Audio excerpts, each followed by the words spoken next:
Republic Act Number 11310, an act institutionalizing the Pantawid Pamilya Filipino Program or PORPIS.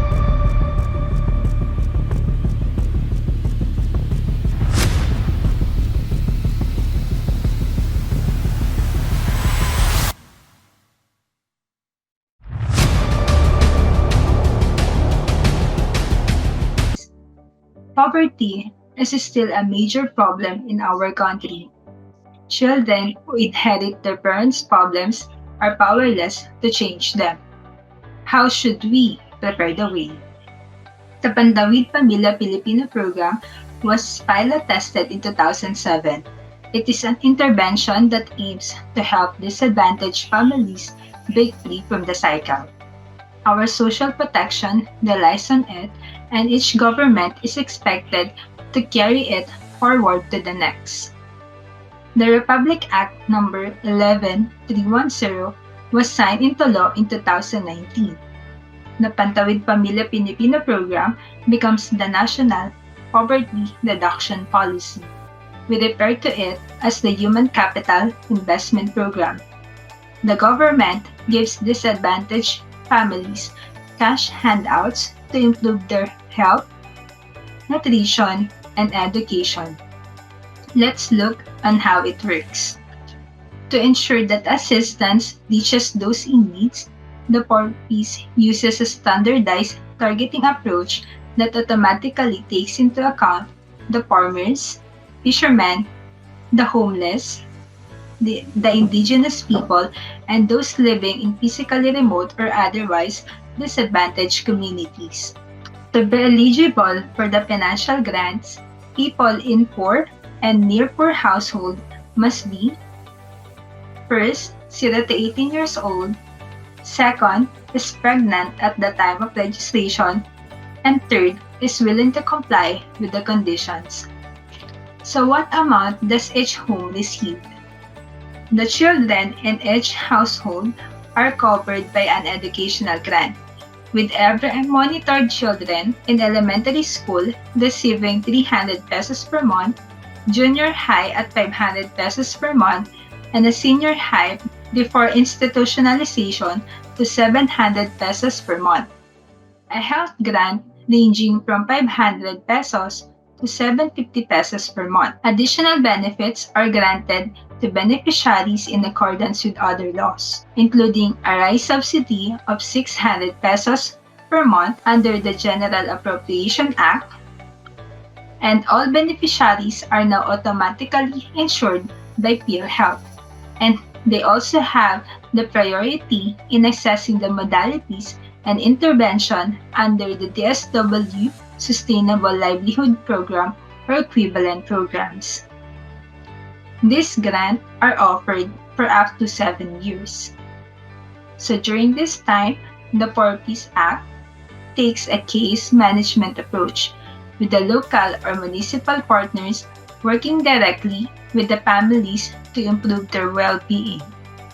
Only after a family is registered, active, and compliant with the program's conditions are its members eligible for funding. What are these circumstances? They are concerned with children from before birth until the age of 18.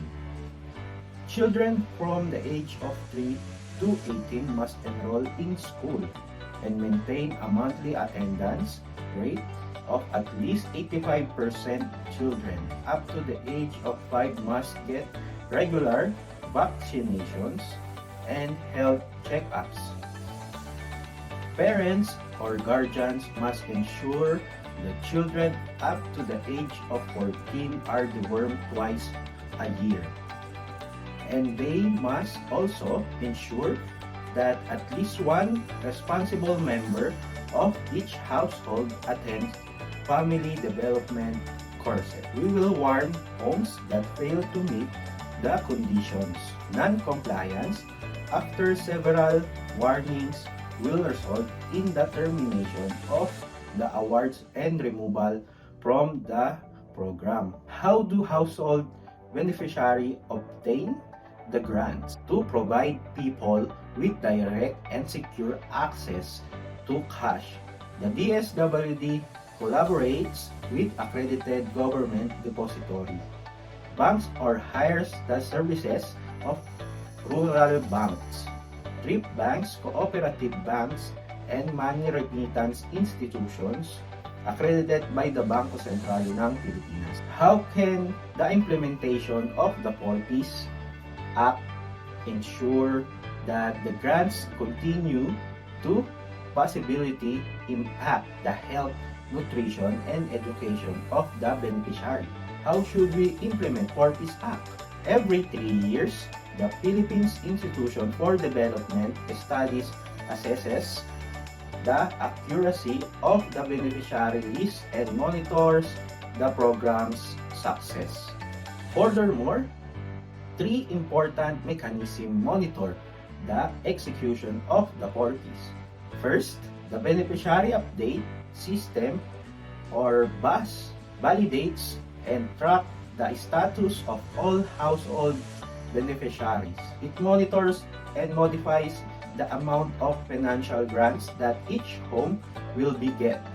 Second, the Compliance Beneficiary System or CBS assesses household beneficiaries' compliance with program criteria.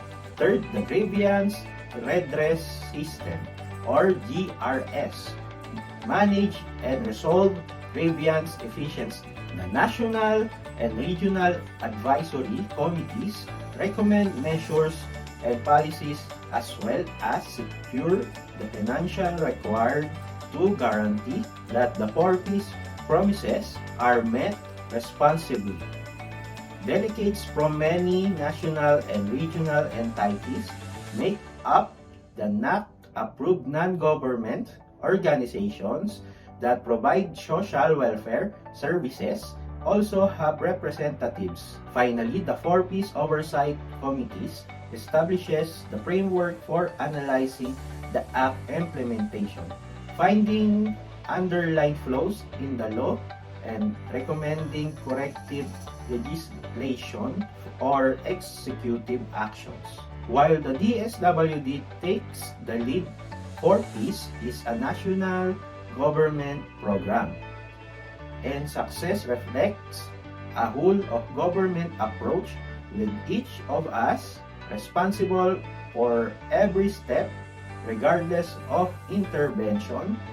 The desired outcome stays constant. Poor families have experienced an improvement in their well-being, while the promotion and protection of vulnerable people's rights have been prioritized. The brighter future for the family, community, and nation. We are in charge of everything from the social worker to the field decision makers and the national administration and household beneficiaries. Let us continue to build the bridge.